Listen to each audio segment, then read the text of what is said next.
Guys, buhay mekaniko po tayo. Ito po ang brake master ng 4HF1. Ang size niya ay 1 in 1/4.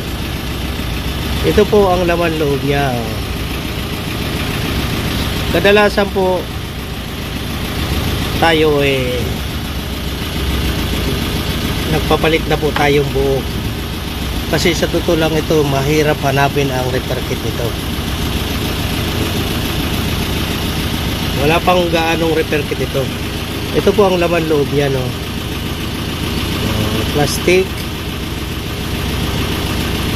Ang kanyang rubber cap, bali 4 na piraso. Ito kabilaan. Ganon din ho dito yan. Ending na yan. Kabilaan po ang niya ng kanyang rubber. Ito po pang ilalim. Sa mga bagito hong mekaniko dyan, mahirap kalasin to. Nakita mo.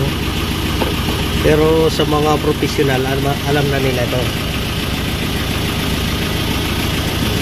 Ngayon, kinalas natin ito. Tatry natin, maghahanap tayo ng repair kit nito.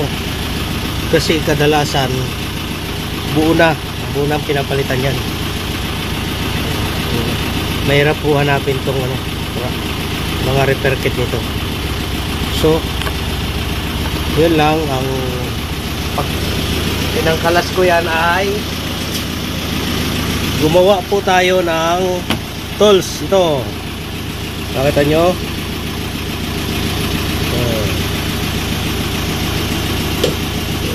Ito, sa ano po ito? Yung stud nut.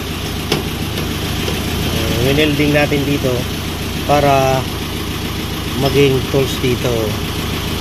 Ganon din ho sa kabila. Aliyan ang itsura niyan.